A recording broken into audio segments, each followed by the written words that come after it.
சினிமாவுக்குள்ள வந்ததுனால மட்டும் யாரும் ஃபெயிலியர் ஆகிறது கிடையாது. ஒவ்வொரு பெண்களுமே கண்டிப்பா பார்க்கக்கூடிய ஒரு விஷயம். அவங்க வந்து ஆரம்பத்தில் உள்ள வர தப்பு கிடையாது. அவங்க எல்லா விஷயம் தெரிஞ்சுட்டு உள்ள வந்தாங்க அப்படின்னா கொஞ்சம் நல்லா இருக்கும். இதெல்லாம் இப்ப சரி பண்றது அப்படின்ற போது இதெல்லாம் நம்ம பணமா இருக்கு அப்படி இருக்கும். கத்துக்க வேண்டிய விஷயம் எவ்வளவோ இருக்கு அப்படின்னு சொல்லுவாங்க. அதே மாதிரிதான் பெண்கள் பார்க்கறத தாண்டி இந்த படத்தை வந்து முக்கியமா பெற்றோர் தாய் தப்பன் அப்பா அம்மாவா இருக்கட்டும், அதையும் தாண்டி அதுக்கு பின்படம் யாரும் பார்க்கணும். ஹாய் வியூவர்ஸ், நம்ம கூட இருக்கிறது யாரு அப்படின்னு பாத்தீங்கன்னா பிரபாகரன்.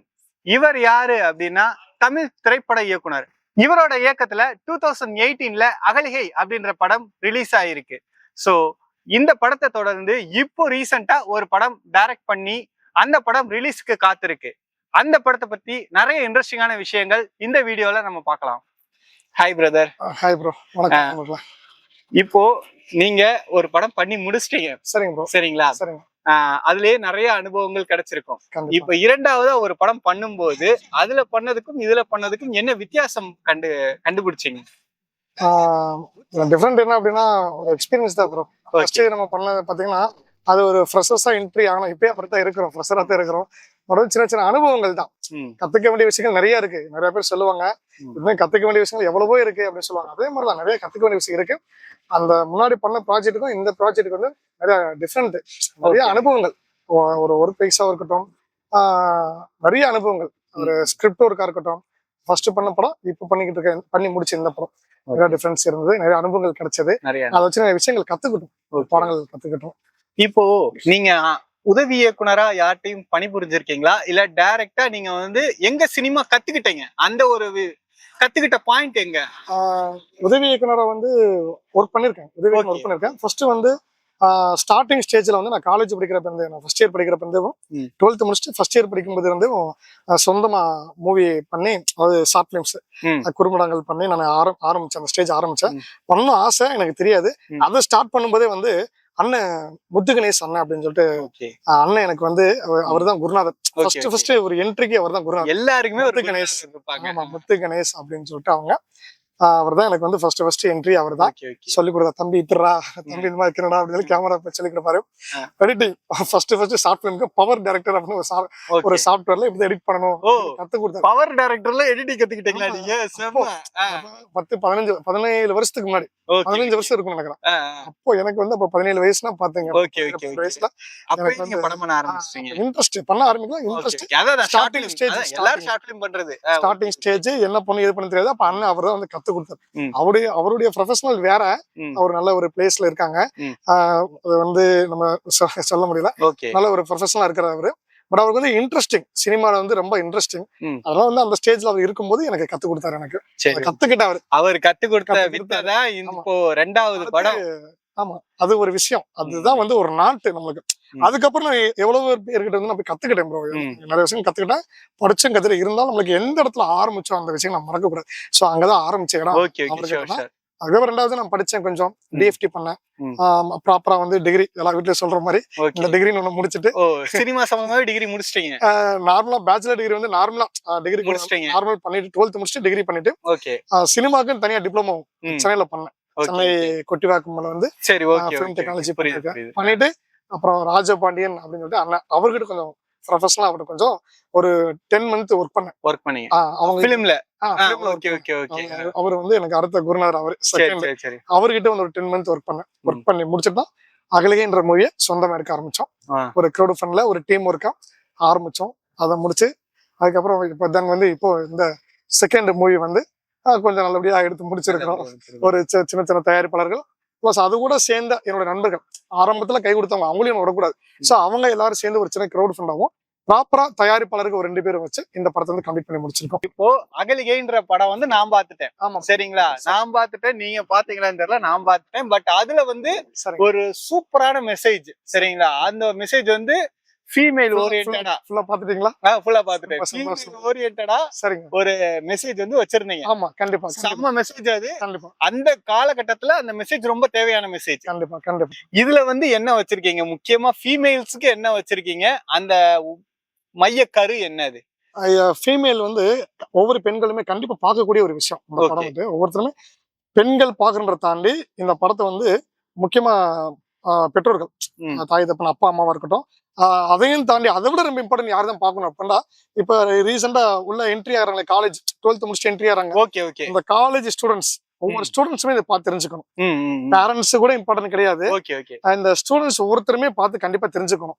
அந்த மாதிரி ஒரு மெசேஜ் வந்து இந்த படத்துல இருக்கு. நம்ம கையில யூஸ் பண்ணக்கூடிய மொபைல் அந்த மொபைல வச்சு அந்த விஷயமே அந்த மொபைல வச்சு வெப்சைட் மொபைல வச்சுதான் ஒரு படம், அந்த கதை வந்து மொபைல் வச்சுதான். அப்புறம் வந்து ஃபுல்லாமே ஆக்ஷன் தான், மூவி ஃபுல் அண்ட் ஃபுல்லா ஆக்ஷன் தான், நல்ல ஒரு மெசேஜோட ஆக்ஷன் தான். ஓவியா வந்து ஆக்ஷன் பண்ணிருக்காங்க.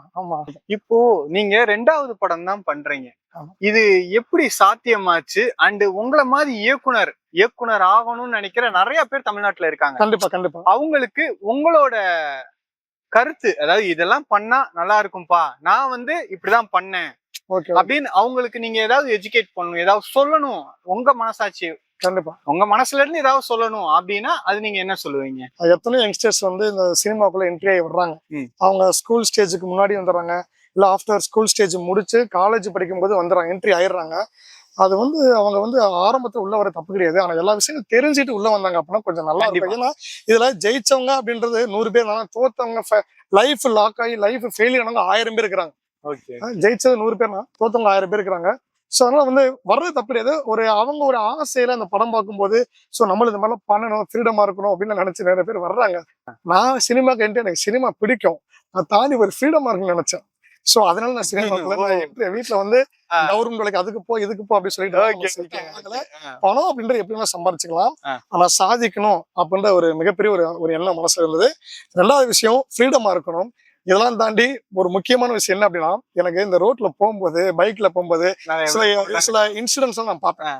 அதாவது ஒரு சில சம்பவங்கள் நடக்கும், ஒரு ஆக்சிடென்ட் இல்ல ஒரு டார்ச்சல், சில பிரச்சனைங்க நிறைய நீங்க ரோட்ல போய் நீங்களே பாப்பீங்க, நிறைய பிரச்சனைகள் பாப்பீங்க.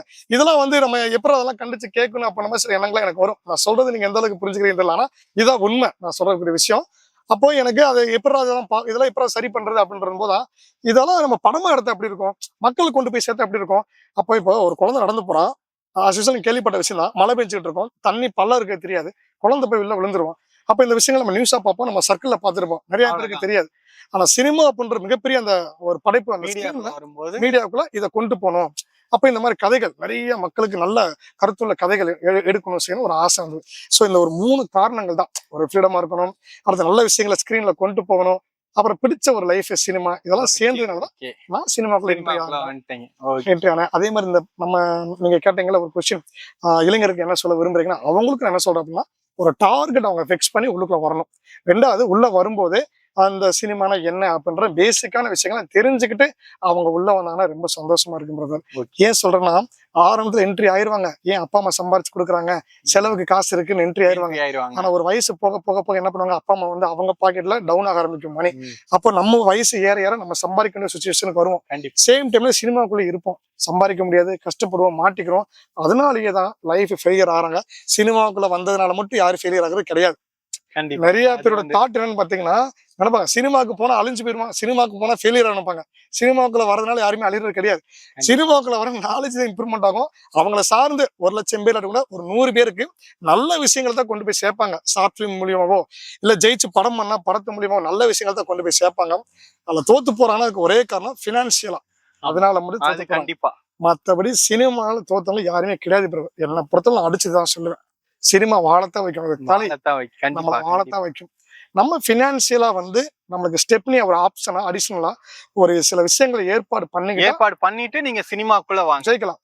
லைஃப்ல ஜெயிக்கலாம். இது வந்து நான் உண்மையிலேயே ஒத்துக்கிறேன். ஏன்னா உங்களுக்கு பேக் போனா ஒரு பிசினஸோ இல்ல ஏதோ ஒண்ணு கிரியேட் பண்ணிட்டு கண்டிப்பா நீங்க சினிமா ட்ரை பண்ணுங்க. சினிமாவை பொறுத்த வரைக்கும் நீங்க என்ன வேலை பார்த்துட்டு வேணாலும் ட்ரை பண்ணலாம். கண்டிப்பா அது வந்து டைம் வந்து உங்களுக்கு வந்து கிடையவே கிடையாது. என்ன வேலை பார்த்துட்டு நீங்க அதை ட்ரை பண்ணலாம். கண்டிப்பா உங்களுக்கு ஒரு நாள் அந்த சினிமா கனவு வந்து கண்டிப்பா நிறைவேறும். அதுல வந்து எந்த மாற்றமும் கிடையாது. அடுத்ததா இந்த படத்துல ஒர்க் பண்ண டெக்னீஷியன்ஸ் அண்ட் ஆக்டர்ஸ், இந்த படத்துல ஓவியா மேம் நடிச்சிருக்காங்கன்னு தெரியும், கூட யார் யாரெல்லாம் நடிச்சிருக்காங்க அத பத்தி கொஞ்சம் சொல்லுங்க. ஓகே, என் படத்துல வந்து டெக்னிக்கலா பாத்தீங்கன்னா நம்ம டீம் வந்து ஆல்ரெடி வந்து நம்மளுக்கு அகலிகை மூவில வந்து ஒர்க் பண்ண டீம் தான். அதே டீம் தான் இங்க ஒரு சேம் வந்து கொஞ்சம் சின்ன சேஞ்ச். அதுல வந்து எடிட் வந்து டிஓபி ஃபர்ஸ்ட் டிஓபி பாத்தீங்கன்னா சூரிய பிரகாஷ் அப்படின்னு சொல்லிட்டு நல்ல நண்பர் அவர் வந்துட்டு ஸோ அவர் தான் பண்றாங்க. அவரு வெளியே வந்து நிறைய படங்கள் பண்ணியிருக்காரு, ஒர்க் பண்ணியிருக்காரு. மலையாளம் இந்த மாதிரி இதுல ஒர்க் பண்ணியிருக்காரு. நல்ல ஒரு டேலண்டான ஒரு பர்சன். என்ன படத்துல ஒர்க் பண்ணியிருக்காரு? எனக்கு நேம் சரியா எனக்கு தெரியல. எல்லாமே ஓகே ஓகே.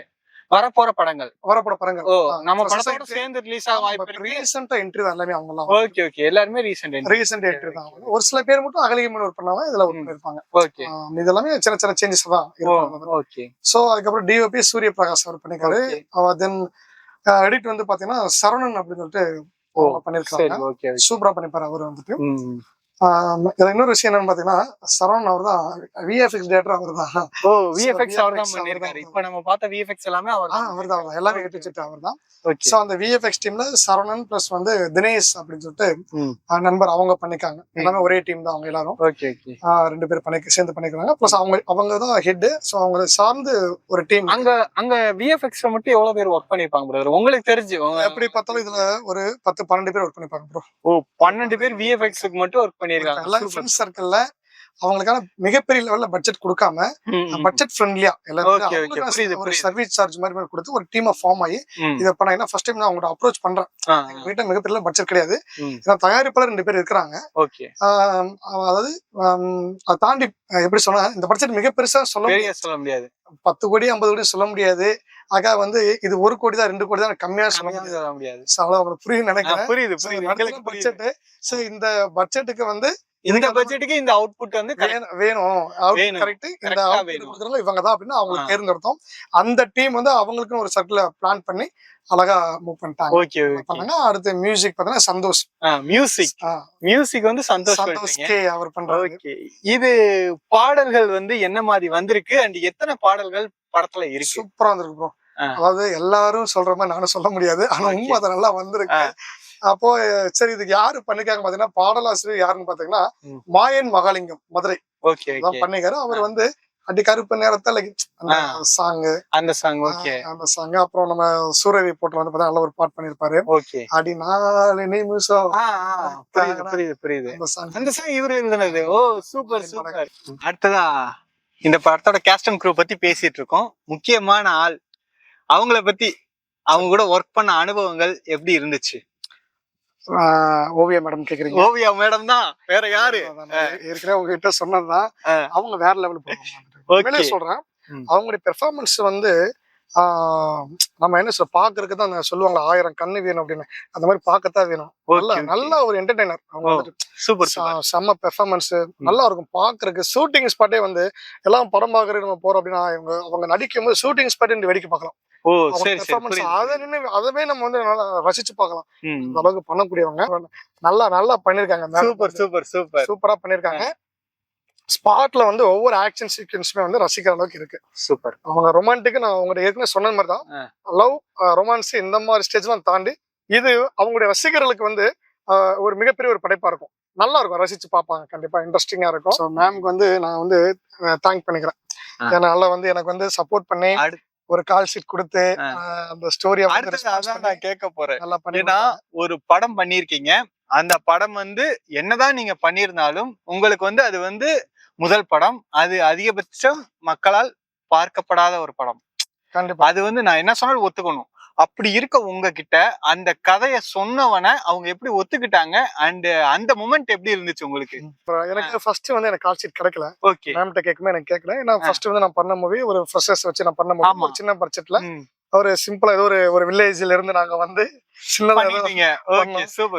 அப்ரோச் பண்ணும்போது எங்களுக்கு கிடைக்கல, கால் ஷீட் கிடைக்கல. அவங்க வந்து வேணாம்னு சொல்லி எங்களை ஒதுக்க கிடையாது. அதாவது டைம் வேஸ்ட் பண்ணிடக்கூடாது. கண்டிப்பா எல்லாருமே போய் அப்ரோச் பண்ணுவாங்க இல்லைங்களா? அப்ரோச் பண்ணுவாங்க, ப்ராப்பரான விஷயங்களை மட்டும் எடுப்பாங்க. நானா இருந்தாலுமே அப்படிதான், நீங்களும் அப்படிதான். நம்ம ஒரு விஷயம் பண்றோம், அது இப்ப ஒரு வீடு கட்டுறோம், எத்தனையோ கொத்தனை வருவாங்க, எல்லாத்தையும் வாங்க வீடு கட்டுறோம். கண்டிப்பா கண்டிப்பா மாதிரிதான். சோ மேடம் வந்து ஃபர்ஸ்ட் வந்து எனக்கு அக்செப்ட் பண்ணிக்கல. அதுக்கப்புறம் நாங்க அவங்க கிட்ட முறைப்படி ப்ராப்பரா வந்து எல்லாத்தையும் நாங்க சப்மிட் பண்ணோம், பேசணும். அவங்க கிட்ட எடுத்து சொன்னோம். இடத்துல மேனேஜர் சார் அவங்க வந்து ஹரிஷ் சார் ரொம்ப சப்போர்ட்டிவா இருந்தாரு. அவர் தான் ஃபுல்லா வந்து எங்களோட டீட்டெயிலா வந்து எல்லாத்தையுமே அவர் வந்து எல்லாம் பார்த்தாரு, செக் பண்ணி பார்த்தாரு எங்க கிட்ட. சரி இதான் விஷயம். அது யாரு அதெல்லாம் அவங்களுக்கு மேட்டர் கிடையாது. விஷயம் யாராவது எடுத்துட்டு போ, பணக்கார ஏழை, அதெல்லாம் விஷயம் கிடையாது. உங்ககிட்ட திறமை இருக்கா, மேட்டர் இருக்கு, என்ன விஷயம் இருக்கு, திறமை இருந்து செக் பண்ணி பார்த்தாங்க. பார்சியாலிட்டி அதெல்லாம் எதுவுமே அவங்க கிடையாது. கரெக்டா பாக்குறாங்க, திறமை இருக்கா, நல்ல விஷயம் இருக்குதா, அப்ப வாங்க பண்ணலாம். கண்டிப்பா நாங்க சப்போர்ட் பண்றோம், கால் ஷீட் தரோம். ஆனா எனக்கு ஒரு டவுட்னா, இப்ப 2வது படம் பண்றீங்க, அது விஎஃப்எக்ஸ் சம்பந்தமா இருக்கு, இவ்வளவு விஎஃப்எக்ஸ் ஒர்க் இருக்கு. கண்டிப்பா அது எப்படி இந்த தைரியம் வந்துச்சு? அவங்க எப்படி உங்களை நம்புனாங்க? உங்களுக்கு முதல்ல அதுதான் எப்படி அந்த தைரியம் வந்துச்சுன்னு நான் சொல்ல கேட்கணும். அடுத்ததா இதை எப்படி அவங்க நம்புனாங்க உங்களை? உங்களால இந்த விஷயத்த பண்ண முடியும், இவ்வளவு சூப்பரா கண்டிப்பா. பண்ண முடியும் அப்படின்றத எப்படி நம்புனாங்க? அதை பார்த்துட்டு அவங்க என்ன சொன்னாங்க? அதான் ப்ரோ, டாஸ்க் அங்கதான் ப்ரோ இருக்கு. ஃபர்ஸ்ட் வந்து மேம் ஒன்னும் சொல்ல, மேம் நான் சொல்லும்போது இப்படி சைலண்டா உட்கார்ந்து இப்படி கவனிச்சாங்க, பார்த்தாங்க. ஃபைனலா ஒண்ணு கேட்டாங்க, கரெக்டா பண்ணிடுவீங்களா? பண்ணிடுற மேடம் பண்ண, ஓகே டன், அது முடிச்சிட்டாங்க. அவ்வளவுதான். அவ்வளவுதான். இப்போ ஓவியா மேம் வந்து ஷூட்டிங் ஸ்பாட்ல நடந்த ஒரு இன்ட்ரெஸ்டிங்கான விஷயங்கள், ஷூட்டிங் ஸ்பாட்ல நடந்த இன்ட்ரெஸ்டிங்கான விஷயம் அப்படி இல்ல அப்படின்னா உங்களுக்கு ரொம்ப சூப்பரான ஒரு விஷயம், இது ரொம்ப விஷயம், இதை நான் லைஃப் லாங் மறக்கவே மாட்டேன்ப்பா. அது ஓகே ப்ரோ. அதுக்கு வந்து ஒரு சின்ன கிளிப் ஒண்ணு நான் உங்களுக்கு, நீங்க ப்ளே பண்ணுங்க, நான் கொடுக்குறேன். இப்ப இந்த கிளிப் பார்த்திருப்பீங்க. இதுல ஒரு ட்ரோன்ல ஒரு பெரிய பாக்ஸ்ல மேடம் வந்து இந்த போனாங்க பாத்தீங்களா? ஆமா. இதுதான் வந்து இந்த சீன் எடுக்கும்போது சில பேரும் பயப்படுவாங்க. இது உங்களுக்கு பார்க்கும்போது உங்களுக்கு தெரிஞ்சிடும். சில பேர் வந்து பயப்படுவாங்க. நான்லாம் ஃபர்ஸ்ட் வந்து மேம் ஏறுவாங்களா பண்ணுவாங்களா அப்படின்னு நினைச்சிட்டு இருந்தேன். ஓகே. அந்த அந்த கிரெயின் வந்து பாத்தீங்கன்னா ஒரு 50-60 ஃபீட் உயரம். 60 ஃபீட்டா? ஆமாமா. அந்த தென்னை மரம் இருக்குன்னா அந்த உயரம் இருக்கும். அந்த உயரம் இருக்கும். ஏன்னா நீங்க ஸ்கிரீன்ல பார்க்கும்போது கூட ஏதோ பாக்ஸ் இருக்கு அப்படின்னு நீங்க நினைப்பீங்க. அது வந்து இந்த தென்னை மரத்துல இந்த 60 ஃபீட் உயரம், இப்படி இவ்வளவு உயரம் இருக்கும். கீழே மல்லாம் அப்படி நாங்க நிக்கிறோம். டெக்னீஷியன்ஸ் டீம் எல்லாமே நிக்கிறாங்க. இவ்வளவு உயரம் இருக்கும். இவ்வளவு உயரத்துக்கு அந்த கிரீன் அந்த கிரைன் வந்து இந்த பாக்ஸ் வந்து மேல தூக்கிட்டு போய் இந்த பாக்ஸ்ல மேடம் நிக்கிறாங்க. எப்படி இருக்கு அந்த பாக்ஸ்? சத்தியமா பாக்கும்போது உங்களுக்கு ஏதோ ஓகே அப்படின்றது பாக்ஸ்ல இருக்க மாதிரி இருக்கு. பாக்ஸ்ல இருக்க மாதிரி இருக்கும். லைவ் ஷூட்ல வந்து நான் இனிமே லைவ் கிளிப்ஸ் நான் அடுத்து ரிலீஸ் பண்றேன். அப்படி இவ்வளவு உயரத்துல அந்த கிரேன் ஏற ஏற அவங்க பயப்படுறாங்க, கீழே நாங்க பயப்படுறோம். அவங்க அப்படி போல்டா அப்படி கன்னை பிடிச்சு அப்படி நிக்கிறாங்க.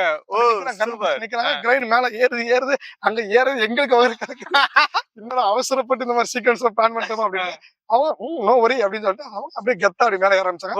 அவ்வளவு ஃபீட்ல இருந்து அங்க இருந்து ஃபயர் பண்ணணும். 60 அடி ஃபீட்ல இருந்து ஃபயர் பண்ணும். அந்த பாக்ஸ், இந்த பாக்ஸ்ல கைப்பிடி கிடையாது, முன்னாடி பக்கம் கைப்பிடி கிடையாது, பின்னாடி கிடையாது. இப்ப நீங்க உங்களுக்கு அதான் சொல்றேன், உங்களுக்கு இந்த கிளிப்ஸ் பார்க்கும்போது உங்களுக்கு தெளிவா தெரியாது. நீங்க லைவ் ஷூட்ல இருக்கும்போது நீங்க பாத்துதீங்கன்னா உங்களுக்கு அது ஒரு பயம் கொடுக்கும், யாருக்குமே பயம் கொடுக்கும். அந்த 60 ஃபீட்ல இருந்து அவங்க வந்து கன் ஃபயர் பண்ணணும். அதுல இன்னொரு விஷயம், அவங்க கூட வந்து செகண்ட் லீடு வந்து முனித்தேவன் அப்படின்னு சொல்லிட்டு அவங்க பண்றாங்க. சோ அவரு அந்த சார் பாத்தீங்கன்னா அவரு அப்படிதான், அவரும் போல்டு, அவரும் வந்து நல்ல ஒரு எக்ஸ்பீரியன்ஸான ஒருத்தவங்க தான். சோ நின்னு ஃபைட் 2 பேருமே தான் ஃபயர் பண்றாங்க. இவங்க ஒரு டீம், அது படம் பார்க்கும்போது தெரியும் இவங்க என்ன டீம் தெரியும். சோ அதுல இவங்க வந்து மேடமுக்கு செகண்ட் லீடு பண்றாரு. சோ 2 பேருமே வந்து அந்த ஃபயரிங் பண்ணும்போது கைப்பிடி கிடையாது, முன்னாடி விழுந்ததான் பின்னாடி தான் விழுந்ததா, சேஃப்டிக்கு நாங்க எல்லாம் பண்ணிருக்கீங்க. தைரியம் வேணும் இல்லைங்களா ஏறி பண்றதுக்கு. அதான் அந்த தென்னை மரம் உயரம் பாத்துங்க. இப்ப உங்களுக்கு தென்னை மரத்தை கையில பிடிச்சு நாங்க தூக்குற எப்படி இருக்கும். கயிறுனா கூட உங்களுக்கு கெட்டி இருக்கும், பிரச்சனை இல்லை. இது கெட்டல பாக்ஸ் தான் கெட்டி இருக்கும். உள்ள மேடமும் அந்த சாவர் 2 பேரும் தனியா நிக்கிறாங்க, நின்னு ஃபயரிங் பண்றாங்க. சோ அந்த மாதிரி சீக்வென்ஸ் இது, அதாவது கிளிப்ஸ் நான் ப்ளே பண்ண சொன்னேன். நல்லா இருக்கும். சோ இது மாதிரி இன்ட்ரெஸ்டிங்கா நிறைய விஷயங்கள் இருக்கு. எப்போ படம் ரிலீஸ் ஆக போகுது அண்ட் எவ்வளவு நாள் ஆகும் உங்களுக்கு தெரிஞ்சு? ஏன்னா உங்களுக்கு பேக்ரவுண்ட் ஒர்க் எல்லாமே இருக்கும், அந்த ஒர்க் எல்லாம் முடிஞ்சா என்ன நிலைமையில இப்ப படம் இருக்கு? இல்ல ஓரளவுக்கு ப்ரோ, ஓரளவுக்கு கம்ப்ளீட், ஒரு 80% கம்ப்ளீட் ஆயிடுச்சு. விஎஃப்எக்ஸ் ஒர்க்காக சின்ன சீன்ஸ் வந்து நமக்கு இன்னும் ஃபினிஷ் ஆகல. சோ அதுக்காக வந்து ஒர்க் போயிட்டு இருக்கு. கம்ப்ளீட் ஆயிரும். 20% அவ்வளவுதான் வேலைகள் இருக்கு. ஓகே, 20% அவ்வளவுதான் வேலைகள் முடிஞ்சிரும். எதிர்பார்க்கலாம். வேமா அது இருந்தாலும் மிக விரைவில் ரிலீசிங் ப்ரொடியூசர் அவங்க கிட்ட கேட்கணும். கேட்டு அவங்க தான் டைமிங் எல்லாம் ஃபிக்ஸ் பண்ணுவாங்க. கண்டிப்பா டேட் எல்லாம் ஃபிக்ஸ் பண்ணுவாங்க. சோ எதிர்பார்க்கலாம். விரைவில் வந்து ஒரு ஆக்ஷன் விருந்து காத்துட்டு இருக்கு. கண்டிப்பா விரைவில் எதிர்பார்க்கலாம். இந்த 26ல அதுல வந்து எதிர்பார்க்க மிகப்பெரிய லெவல்ல ஒரு நல்ல ஒரு வரவேற்பு இருக்கும். கண்டிப்பா பயங்கரமான ஒரு படைப்பு இருக்கும். அது மேடம் முடிய ஆக்ஷன் சீக்வன்ஸ் நல்லாவே இருந்தது. ரொம்ப சந்தோஷமா இருக்கு பாக்குறதுக்கு. சோ இந்த படத்துக்காக நம்ம வெயிட் பண்ணுவோம். கூடிய விரைவில் நம்ம டார்க் ரூம் படம் தியேட்டர்ல ரிலீஸ் ஆக போது, பார்த்து என்ஜாய் பண்ணுங்க. நன்றி நண்பர்களே. நன்றி.